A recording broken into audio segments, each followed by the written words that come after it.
everyone, today I am doing a rewatch of Twin Peaks, the TV show, and I am looking at episode 16 called Arbitrary Law. This is the 9th episode in season 2. It's written by Mark Frost, Haley Payton and Robert Engels, and it's directed by Tim Hunter. You know, one thing I'm curious about just watching the credits here is wondering when the show comes back in 2017 whether they'll have as long an opening. In those days it was quite common to have quite long intros to shows, but I think nowadays they kind of like to keep it short. So I wonder if they'll keep it the same way. Okay, so there's poor Madeline lying, just like Laura was in the pilot episode, and the guys come in, they look like a superhero team walking together in unison like that. I think all four of them, even Albert, look kind of distraught, as if they realise that this serial killer has taken it to another level, two members of the same family, and right under their noses, you know? And I like that slow shot through the trees in the beginning. Looking at the scene of like the camera coming down through the trees, it gives you a sense again of the kind of quietness of Twin Peaks, but also it makes you think about kind of the wilderness like that, and whether it's kind of a place of calm, or whether you might look at it and say, well, the forest and nature and the wilderness is kind of an untouchable kind of place and a rather scary place. So I think it depends on your viewpoint. It looks unnaturally sunny as well. It looks very, very sunny for Twin Peaks, because quite often they show things like mist in the woods and things, that when it's sunny like this it looks unnaturally sunny. I really love this speech by Albert. I think it's very intelligent. And we know for Albert to be saying this, it's got to be really serious, and he really means it. You know, I think that what I've said before in when I've been recapping is that both these agents are aware that the kind of skills needed to solve this case are somewhere in the mind and soul of one of the agents involved, and it's on a kind of supernatural psychological level that the case is going to be solved, and probably not from tangible evidence. And Albert basically says this. Basically Albert says, you know, you're the one with the psychic abilities and you're the one that can kind of solve this. You seem to be in tune with everything. And I like the way that just after he says this, go on your vision quest, etc., that he kind of throws a glance towards Hawk and Sheriff Truman and there's a kind of look in his eyes as if he didn't want to be caught saying that stuff, but he had to. Albert's response to Albert is, it speaks volumes about his character and the fact that he is kind of still finding his way through this dark forest. He is, you know, really learning as he goes along, and he feels like he isn't capable in a way of achieving the result that they need. He has this kind of nugget of self-doubt about his abilities, and I like the fact that Hawk really backs him up. It's a real moment of understanding amongst these men. Kind of a breakthrough, I think, to have them all agree that this is the path that they need to follow. I think the stuff with James and Donna is really sweet. I really like to see them, you know, progress with their relationship, because they are a cute couple too. And for them to be in this kind of dreamy bubble when nothing else kind of is touching them.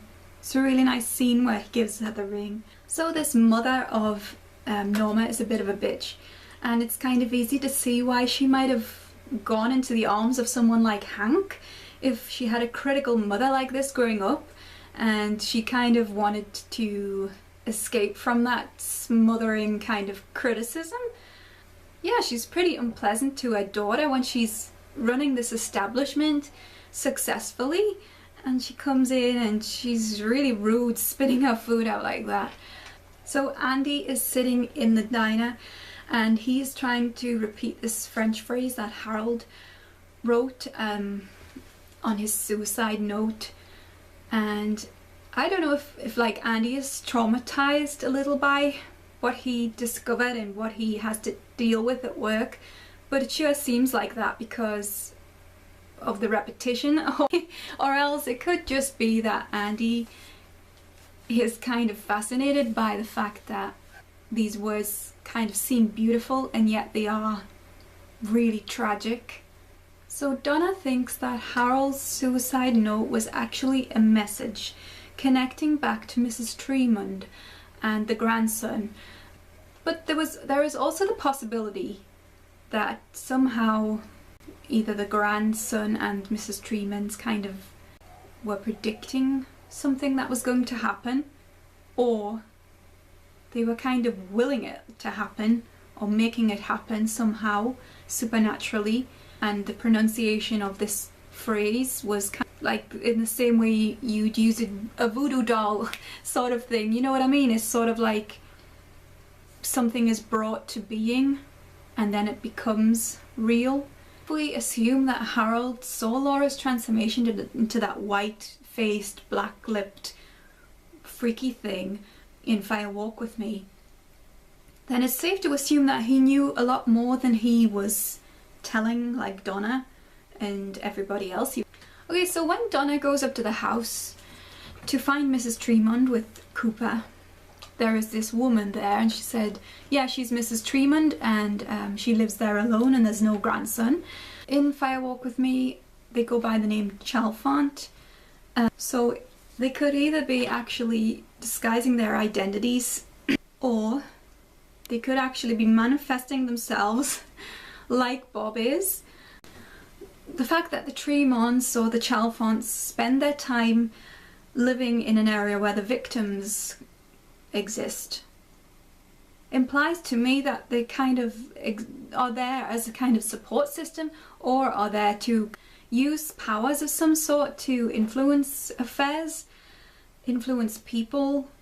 You know, they've got to be there for some reason. I mean, they must need to be there for some reason. It seems to be a nefarious reason, one that aligns itself to Bob. They seem to be enticing their victims, and as we saw in Fire Walk With Me, they are kind of part of that downfall into death. You know, with the grandmother giving Laura the picture and everything. So the page from the diary which Harold mailed to Donna is about Laura's experience in the Red Room.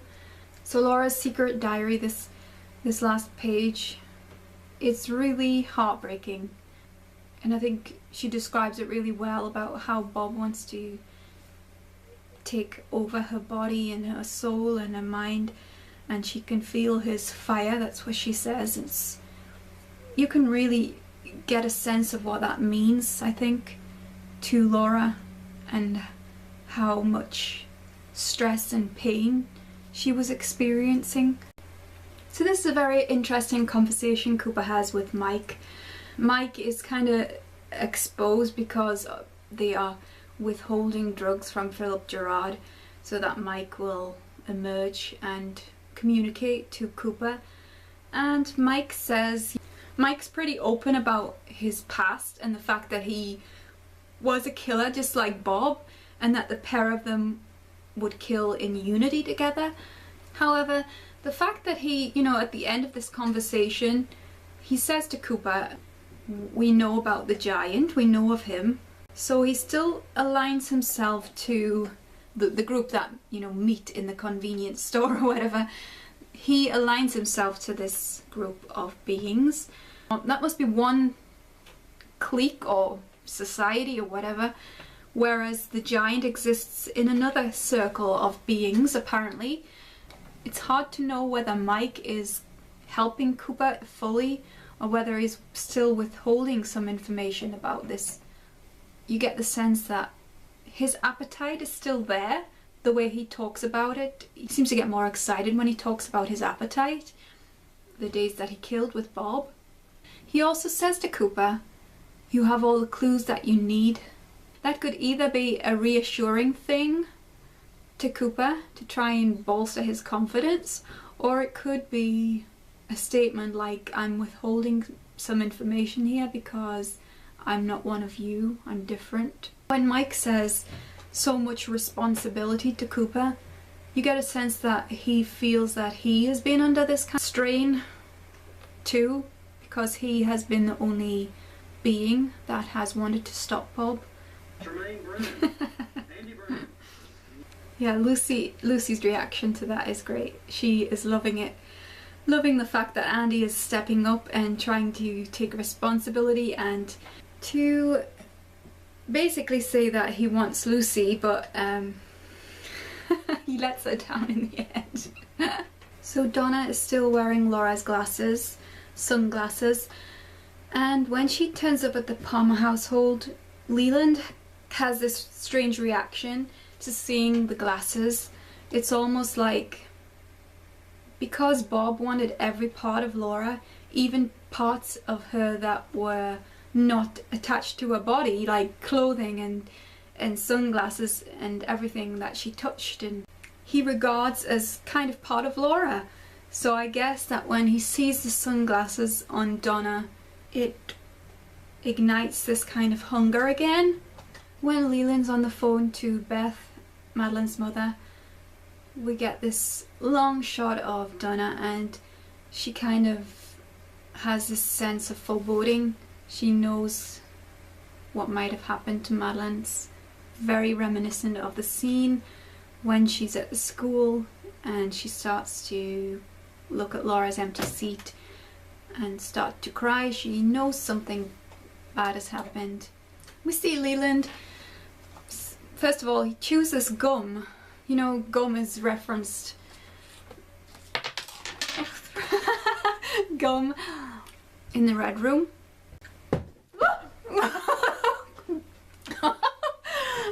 Oh, my seat's broke.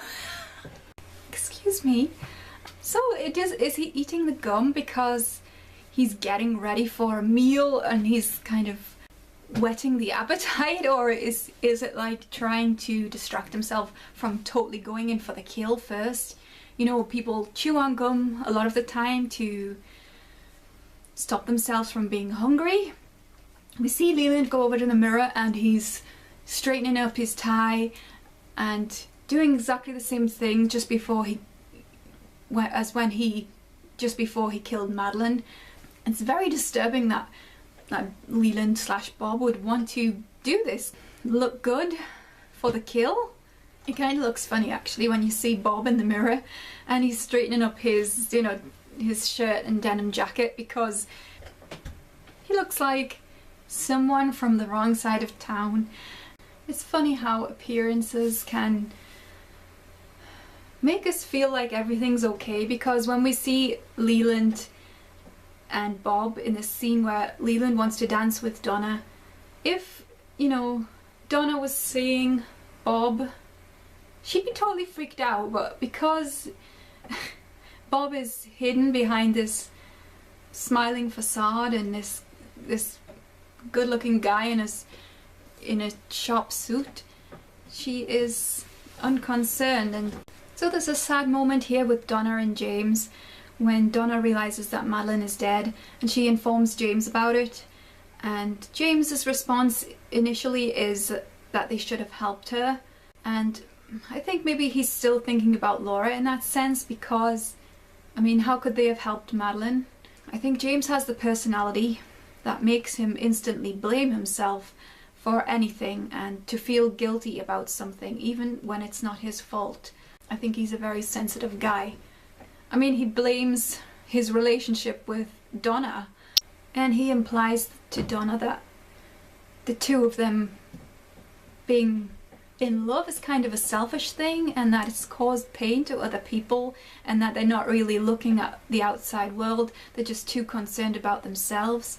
I think it's a really hard way to take it, you know. I think that it's just James being James. Okay, so Cooper decides to hold this event, I don't know what you would call it, at the Roadhouse, where he is trying to find out who is Bob. I kind of wonder if at this point he really knows who Bob is, because of the fact that the suspects he brings in are kind of weird ones. I mean Ed, there's no way he suspects Ed as Bob. I don't think there's any way that he suspects Ed. And I don't think he thinks it's Bobby either, because he's already said once that it wasn't him. So he either suspects Leo, Leland, or Ben Horn. So when Leland says this line about the gum, and the gum he chewed as a kid, it's basically a reveal, I guess, because, you know, that we see the whole room illuminated like a light bulb going on, the truth being exposed, and Cooper's face kind of having this look of acceptance and realization. He remembers the Red Room and what Laura said to him in the Red Room. Cooper's ring is returned to him, and he basically at this point, I think he seems to be fairly comfortable with how he's managing his psychic powers, his abilities. As he's leaving the Roadhouse, he gives that iconic thumbs up, and all of the people that are there seem to be looking at him as if he's like a superhero, almost as if he's a very valued man, as if he's a man of great value. And whoever the giant is, whatever community of spirits he belongs to, he clearly is supportive of the mission to stop Bob. So when Leland is pushed into the jail cell, they look at him through the little window, and Ben Horn immediately says, you know, that's not Leland. He can see that his behaviour is like a wild animal. It's like a wild animal that's been captured in a cage. It's clear to see that Bob knows he has no way out now, and that he doesn't try to disguise the fact that he's inside Leland. Even if he could, I think that reaction when he first gets pushed into the cell was something he couldn't help but do. But now he's handcuffed, he's almost like playing with it. He knows there's no way back. And all these things that he does as Bob Leland, they're very animalistic. As I've said before, I think that, you know, the howling and the bodily movements he has, they're very just like a wild animal. So Bob describes Leland as being weak and full of holes, and when he says full of holes, I think he means in his mind. I think he means that he has inhabited Leland's mind for so long that he's somehow eaten away at what Leland was, who Leland was. And it's really vindictive as well of Bob to say that when he leaves Leland's body, that he will expose what remains of his conscience, so that Leland can feel the greatest amount of pain for knowing what he did, for what his body did, you know, to other people, to Laura, to Teresa, to Madeline. And it's just really cruel, isn't it? I mean, it's hellishly cruel. Okay, so there's an abrupt change of tone with the Lucy, Andy and Dick scene, and Dick is a very funny character, I have to admit. Even though I find him slightly irritating at times, he does have some funny moments. And he definitely makes this situation with Lucy and Andy more interesting with the baby.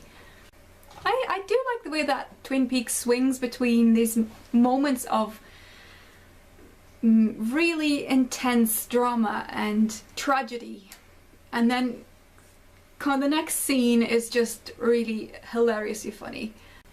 So we get this exposition by Cooper about how he knew that Leland was the killer, and it's basically explaining all the clues that maybe we could have picked up along the way. I don't know if anybody actually figured out these clues the first time they saw this. There is still this question posed by Harry, whether Bob is real or not, whether Leland just suffers from like a schizophrenic type illness, This death scene of Leland's is pretty horrific. I mean, it's some great acting by Ray Wise. But it's just a very sad scene. Horrific, the fact that he's lying there with his head split open, and just what Bob said has happened. He has been left in this state of extreme guilt. All that's left is Leland and what's left of his conscience, and this horrible, horrible guilt and pain of knowing what he's done. So Leland describes his relationship with Bob as he's dying.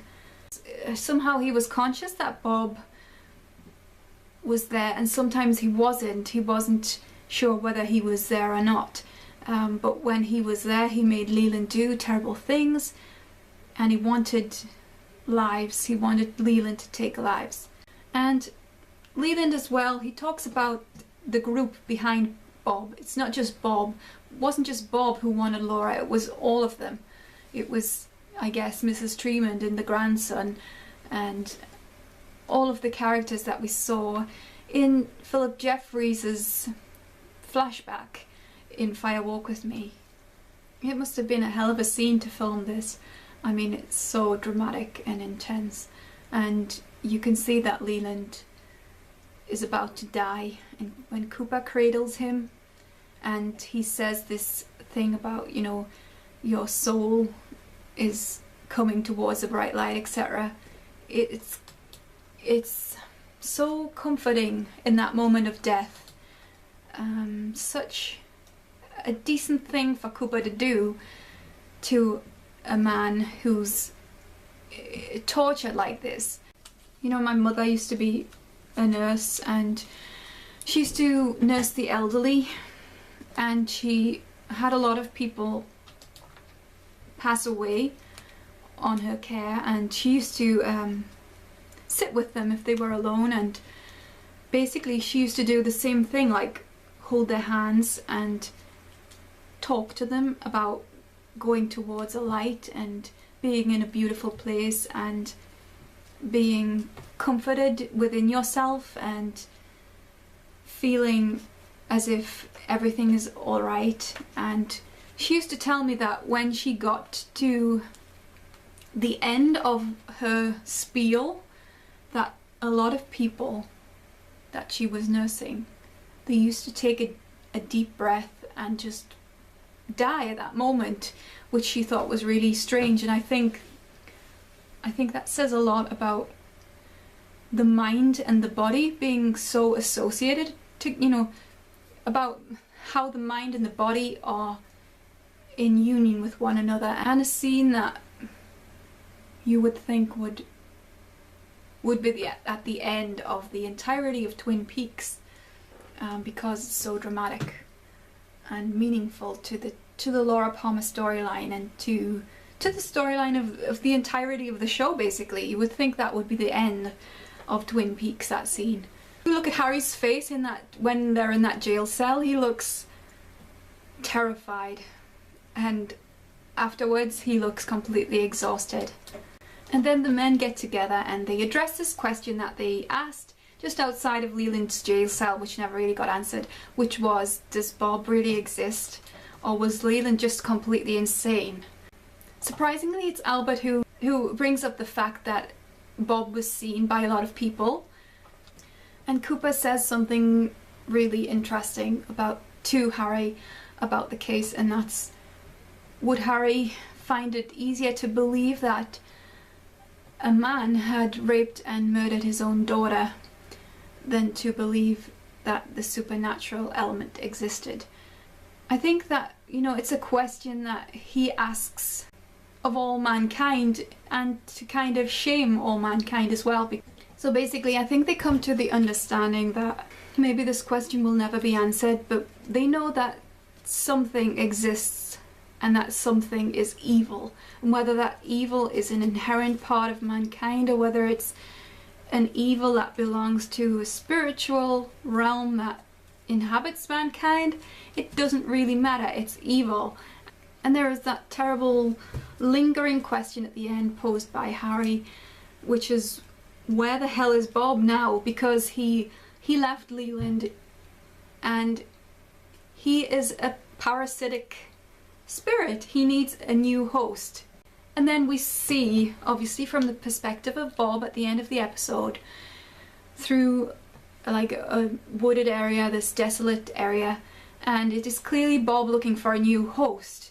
And we see at the end this owl flying the screen, and I guess the implication is that Bob has taken up a host of an owl intermittently until he can find another human host.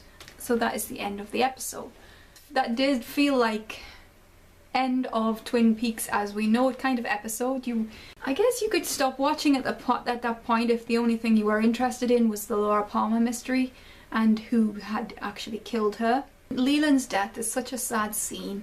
To see him emptied of Bob, I guess, is horrendous because of what's left. Is a man who knows his whole life has been taken from him by this being of evil. A very good episode ultimately, and you know that death scene of Leland's is unforgettable once you see that, I think. So that's it. Thank you for watching. You can follow me on Twitter if you like at TheLogSadie, and you can subscribe for more rewatches and for news videos and for other videos as well, random videos. And until next time, I'm going to get myself a new seat and I'll see you. Bye.